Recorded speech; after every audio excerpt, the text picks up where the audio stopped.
비둘기처럼 순박하고 뱀처럼 슬기롭게 우리는 이 싸움을 치러나갈 것이다. 종말의 묵시록, 대한민국의 총체적 난국. 윤석열 정권이 들어선 지 이제 15개월이 되었다. 임기 60개월 중 4분의 1이 지났는데 우리는 이미 너무 고단하고 고통스럽다. 우리의 일상 곳곳을 잠식한 코로나 3년의 후유증이 여전히 생생하고 국제정세의 불안으로 정치 경제 상황은 날로 험악해지는 데다 인류의 탐욕이 초래한 기후위기로 인해 우리의 삶 전체가 너무 위태롭다. 종말의 묵시록을 목도하고 있는 듯하다. 오송 지하차도에서 14세 사람이 죽었는데 국무를 맡은 이들의 윤리적 해이와 책임 떠넘기기는 여전하고 정치인들은 자기 정치에 골몰해 있다. 남편을 보내고 자식을 잃은 이들의 슬픔과 상처는 갈 곳이 없다. 생떼 같은 자식들을 이태원의 거리에서 떠나보낸 부모들이 오송 지하차도의 유족을 위로하는 생경한 풍경, 이 잔인한 풍경 앞에서 우리는 어떻게 있는가? 무엇을 하고 있는가? 생명이 새털처럼 가벼워진 지금 이곳의 난국을 어찌하랴. 159명이 거리에서 행사했는데 국정의 최고 책임자는 사과의 말 한마디 한 바 없고 그 누구도 책임을 지지 않았으니 자연재해이지만 인재이기도 했던 오송의 참사 또한 그렇게 지나갈 것이다. 서희 초등학교 선생님은 자신이 그토록 원했던 학교에서 생을 마감하여 자신의 억울함과 교단의 부당한 현실을 알리고자 했지만 우리는 지난 5월에 이와 유사한 죽음을 이미 겪은 바 있다. 건설 노동자 양회동 열사는 정당한 노조 활동을 건폭으로 몰아간 이 땅의 현실을 향해 죽음으로써 자신의 억울함을 알리고자 했다. 죽음으로 죽음이 덮이고 통곡이 또 다른 통곡에 의해 찾아드는 이 참혹한 상황을 어찌하랴. 죽음이 전하는 목소리를 우리 공동체가 받아내지 않고서 억울한 죽음들을, 저 창자를 끊는 울부짖음과 소리 죽여 우는 내 형제 자매의 흐느낌을 어찌 막아낼 수 있을 것인가. 인간의 본성과 정치의 부재. 우리는 국민이 이기 전에 먼저 인간이어야 하며 법에 대한 존중보다 정의에 대한 존경심을 더 중히 여기는 것이 옳은 일이다. 시민의 불복종의 저자 소로우의 말이다. 교실의 인권이 과연 법과 규정으로 바로 세워질 수 있는 일인가? 법적 책임이 없으면 아무런 책임을 느끼지 못하는 저 무치의 법 기술자들에게 우리 공동체의 운명을 맡길 수 있겠는가? 맹자는 인간이라면 마땅히 지니고 있다고 생각한 본성넷을 기초로 하여 공동체의 운영과 정치의 지혜를 생각하였다. 어질매 실마리인 측은히 여기는 마음, 의로움의 실마리인 부끄러워하고 미워하는 마음, 예의 실마리인 감사하고 양보하는 마음, 알매 실마리인 옳고 그름을 분별하는 마음, 이 넷을 모두 인간의 본성이라 했건만 윤석열 정부에는 측은히 여기는 마음도, 부끄러워하는 마음도, 양보하는 마음도, 옳고 그름을 분별하는 마음도 없으니 지금 이곳에 정치가 부재한 것은 당연한 일이다. 저들에게는 상대 진영에 대한 미움과 국민을 피화하러 가려는 분열의 책동만 있으니 이를 어찌하랴. 그것은 정치가 아니다. 정치는 우리 모두가 동일하지 않은 존재라는 인간의 복수성에 대한 존중에서 오는 것이며 정치 행위는 다름과 차이에서 오는 갈등을 전제로 한다. 하여 정치는 끊임없는 대화 과정에 자신을 내놓는 일이며 이는 상대와 토론하고 애써 상대를 설득하려는 태도에 기초한 행위이다. 정치는 폐기처분하고 국민을 다스림의 대상으로 하는 통치 행위만 창궐한 윤석열 정권. 윤석열 정부는 자기 진영만을 상대로 하는 노골적인 분열과 갈등의 책동을 반드시 중단해야 한다. 그것은 이곳의 현실을 끔찍한 분쟁의 상으로 만드는 행위이며 우리의 미래를 강탈하는 행위이다. 대구의 과거와 현재.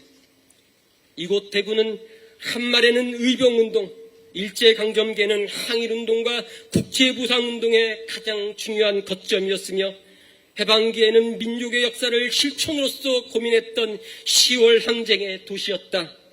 이승만 정권의 독재를 끊어낸 4월 혁명의 맨 앞자리에 대구에 228이 있었으며 박정희 군부독재 시기에는 자신의 젊음을 내놓은 청년의 도시 우국의 도시였다.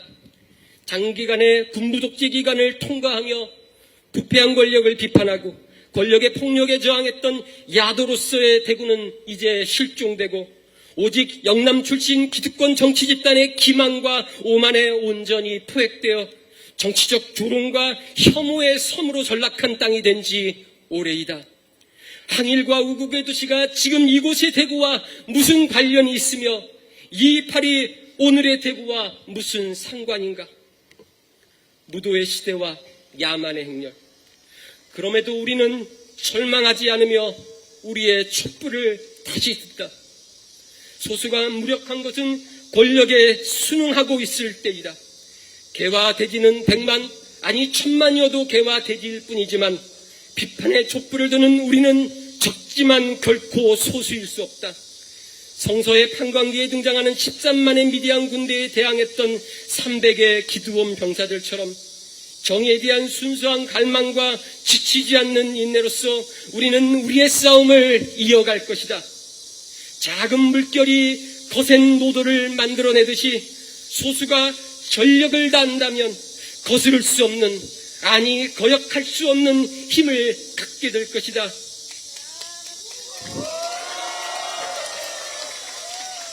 공자는 나라에 도가 없는데도 부하고 귀하면 부끄러운 일이라고 힘주어 말한 바 있으니 이 무도의 시대에 나와 내 가족의 안위만을 위해 차마 편히 지낼 수는 없는 일이다. 그것은 부끄러운 삶이다. 나와 내 가족의 삶이 소중한 만큼 하느님이 조성한 내 이웃의 생명 또한 귀한 것이다. 한국 사회의 전 영역이 처참하게 붕괴되고 있다.